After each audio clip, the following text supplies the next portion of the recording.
In 2019, Pauline Benham sought medical help for menstrual irregularities at the Immigration Detention Center in Irwin County, Georgia. The doctor informed Pauline that she had an ovarian cyst and that a minor operation was needed to cut and remove the cyst from her body. But when Pauline awoke from her surgery, she found herself living a nightmare. What was supposed to be a relatively minor operation had turned into a full-on hysterectomy, and Benham was told that one of her fallopian tubes had been removed. Scared and confused, she began to break down. She sat motionless in her wheelchair, sobbing, unable to understand why any of this was happening. At just 29 years old, her future had been stolen from her. But the trauma didn't end there. Benham went on to develop amenorrhea and grappled with debilitating mental issues, left with unanswered questions about why something so horrific had been done to her. But Benham wasn't alone. Something sinister was happening at the Irwin County Detention Center, where many immigrants had been detained for illegally entering the country.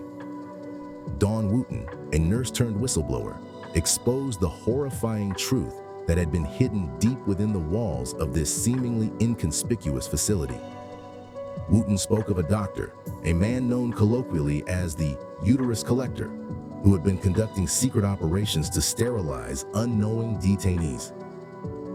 Known as Dr. Mahendra Amin, he performed countless unauthorized medical procedures, particularly targeting Black and Spanish-speaking individuals within the detention center. Sadly, these recent events aren't isolated incidents. They tell a small part of a long story of reproductive control in America.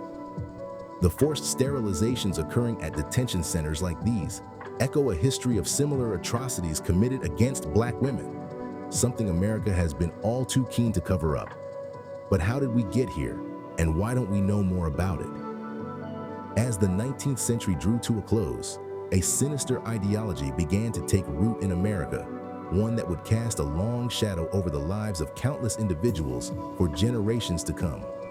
Some scientists had begun to try and justify the long-existing social-economic injustices, and in doing so popularized fake science as a means of explaining their own bigoted beliefs. This was the dawn of the Eugenics movement, a pseudo-scientific crusade that sought to improve the human race through selective breeding and the elimination of so-called undesirable traits. The movement, born from a twisted interpretation of Darwinian evolution, found fertile ground in a society already steeped with racial prejudice and social inequality. Its supporters, often respected scientists and policymakers, argued that certain human characteristics, intelligence, morality, even criminality, were purely hereditary. They believed that by controlling who could reproduce, they could create a superior population and eliminate social ills. James Marion Sims, often hailed as the father of modern gynecology, remains one figure who helped pave the way for racist thought, specifically within the medical community. Sims, born in Lancaster, South Carolina, sought to practice medicine from a young age. However, Sims found the medical coursework required of him to be too rigorous and demanding for him, and had dropped out of university prior to receiving any real clinical experience. Despite this, Sims was able to find work through plantations, where wealthy landowners would hire Sims to conduct medical examinations on their female slaves as a means of ensuring the reproductive future of their property. Sims took on a newfound interest in gynecology and sought to hone his craft on these female slaves. Sims developed his newfound surgical techniques through brutal experimentation on enslaved women, operating on them repeatedly without their consent. One patient, named Lucy, nearly died from sepsis after Sims operated on her without anesthetics, right in front of 12 other white doctors. The callousness of these experiments is horrifying, as slave masters who sent women to Sims were more concerned with their ability to reproduce than the suffering of the slaves.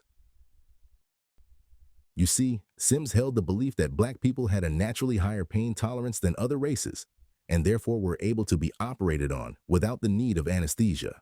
Eyewitness accounts of Sims's operations describe scenes of unimaginable cruelty.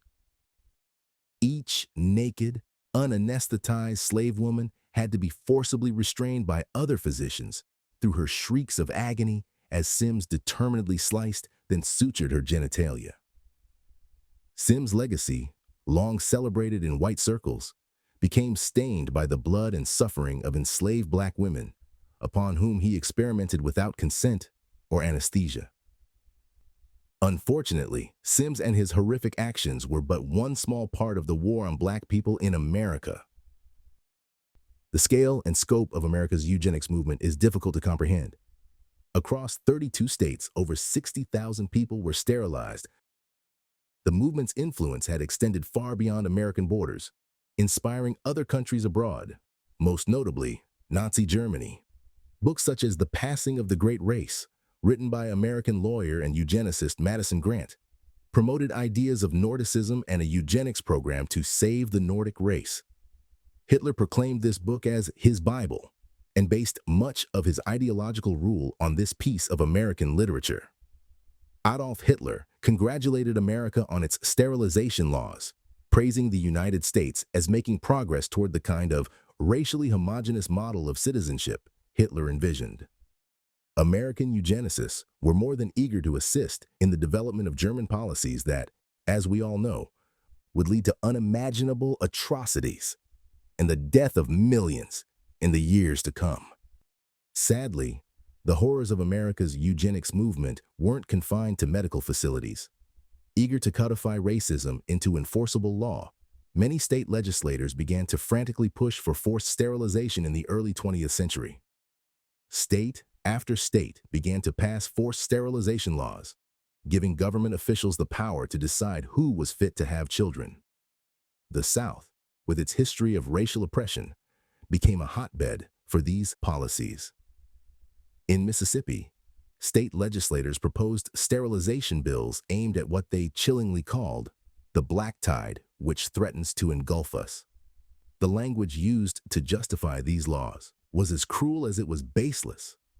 Black women were labeled as feeble-minded and promiscuous, their bodies becoming battlegrounds in a war against their very existence. In 1964, on the eve of the Civil Rights Act, the state passed a bill that would have made having children out of marriage a felony. The choice given to violators of this law was no choice at all: either serve a prison sentence or submit to sterilization in lieu of imprisonment. Representative Walter Meek of Upera, Mississippi, justified this cruelty by claiming the state was subsidizing illegitimacy through welfare payments, implying that black women with children were mooching off welfare payments and draining American resources. The dehumanization inherent in these policies is illustrated by the words of North Carolina Senator Wilbur Jolly during a public hearing. Pointing and shaking his finger at African-American audience members, he proclaimed, "One of every 4 of your race born in North Carolina is illegitimate. You ought to be concerned about it." The audacity of blaming the victims of systemic oppression for the very conditions imposed upon them is breathtaking in its cruelty. North Carolina's legislature pursued sterilization laws in 1957 and 1959, targeting black women with surgical precision. Senator Jolly introduced a bill claiming it would end the profession of having children out of marriage and receiving government assistance. The implication was clear.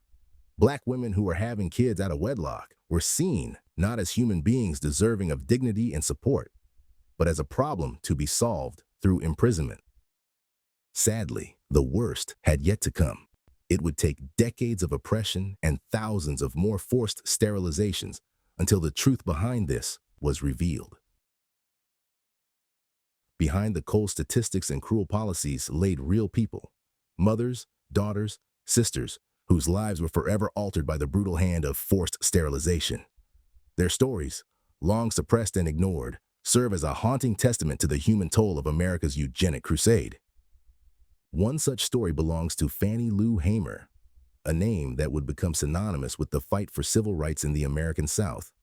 Born in 1917 in Montgomery County, Mississippi, Hamer was the youngest of 20 children born to sharecroppers. Her early life was marked by poverty and hardship, forced to leave school at age 12 to work full-time in the cotton fields. Yet, it was not the backbreaking labor or the crushing poverty that would leave the deepest scar on Hamer's life, but a routine medical procedure that would rob her of her ability to have children. In 1961, Hamer went to a hospital to have a small uterine tumor removed. Without her knowledge or consent, the white doctor performing the surgery gave her a hysterectomy instead, removing her uterus. This practice was so common, it had earned its own grim nickname, the Mississippi appendectomy. The casual cruelty of this act, the callous disregard for Hamer's bodily autonomy and her dreams of motherhood, speaks volumes about the pervasive racism that infected every aspect of society, intent on destroying the lives of Black Americans. The loss of her ability to bear children was a devastating blow, but it did not break Fannie Lou Hamer. Instead, it ignited a fire within her, driving her to fight not just for her own rights, but for the rights of all African Americans. In 1962, she became an organizer for the Student Nonviolent Coordinating Committee, leading 17 volunteers to register to vote at the Indianola, Mississippi courthouse. The price for this act of defiance was high, as Fannie was fired from her job, and much of her family's property was confiscated. Yet despite this object evil, Hamer persevered, her voice growing louder and her resolve stronger in the face of oppression. She became a powerful force in the civil rights movement, her impassioned speeches and unwavering courage inspiring countless others to join the fight for equality. The very system that had sought to silence her by robbing her of her reproductive rights had instead created a formidable adversary, one whose impact would be felt for generations to come. But Fannie Lou Hamer's story, as tragic and inspiring as it is, represents just one thread in a vast tapestry of suffering. Our next story takes us to Montgomery, Alabama, 1973. Two young Black girls, Minnie Lee and Mary Alice Relf, aged 12 and 14 respectively, became unwitting victims of a sterilization program masquerading as family planning. Their mother, Minnie Relf, illiterate and unaware of the true nature of the document before her, signed with an X on a form she believed authorized birth control shots for her daughters. Instead, she had unknowingly consented to their permanent sterilization. The horror of this deception and the callous disregard for the futures of these young girls sent shockwaves through the nation when it came to light. The subsequent legal battle revealed the shocking scale of these practices. The district court found that between 100 and 150,000 poor people were sterilized annually under federally funded programs. Many others were coerced into consenting to sterilization under threats by doctors to terminate their welfare benefits if they refused the procedure. The Relf sisters' case pulled back the curtain on a system of reproductive control that had been operating in the shadows for decades. It exposed the intersection of racism, poverty, and medical paternalism that had allowed such practices to flourish unchecked. The idea that a 12-year-old girl could be deemed unfit to reproduce, that her future could be decided without her knowledge or consent, speaks to the dehumanizing logic of eugenics that still lingered in America, even in the 1970s. The reach of these practices extended far beyond the borders of the continental United States. In Puerto Rico, a U.S. territory, government clinics conducted a campaign of mass sterilization, cloaked in the language of family planning and population control.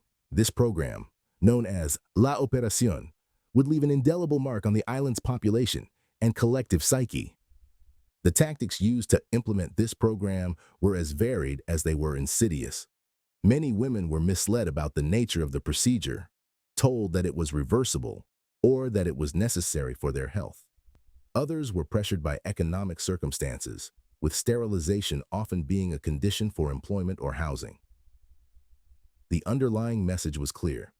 Puerto Rican women's fertility was seen as a problem to be solved, their reproductive autonomy, a sacrifice to be made on the altar of population control. By 1946, 6.5% of Puerto Rican women had been sterilized in government hospitals and private clinics. By 1953, this figure had jumped to almost 17%, and by 1960, approximately one-third of Puerto Rican women had undergone tubal ligation, often under coercive circumstances or without full understanding of the procedure's permanence. The effects of La Operación weren't confined to the island. Puerto Rican women living on the mainland United States also found themselves targets of these policies. Esperanza, a Puerto Rican woman living in Hartford, Connecticut, went to her doctor seeking birth control advice. Instead, she was steered towards a tubal ligation. Her doctor, in a cruel deception, told her that the procedure was temporary, that the tie would simply become undone after 5 years, allowing her to conceive naturally. The lie robbed Esperanza of her reproductive future, a loss she would only fully comprehend years later. The story of La Operación serves as a chilling reminder of how easily reproductive rights can be stripped away under the guise of public health or social policy. It highlights the vulnerability of marginalized communities to medical exploitation and the long-lasting trauma such policies can inflict on entire populations. In California, Latina women found themselves targeted by similar sterilization programs, their bodies becoming battlegrounds in a demographic war they never agreed to fight. The numbers are stark and unsettling. Latina women in California were sterilized at rates 59% higher than non-Latinas. In the medical records of the time, doctors who performed these sterilizations would callously label Latinas as sex delinquents, reducing complex individuals to crude stereotypes that justified their brutal interventions. The motivations behind these policies were rooted in deep-seated racial prejudices and fears. California politicians and their supporters viewed Mexican immigrants and Mexican Americans as immigrants of an undesirable type.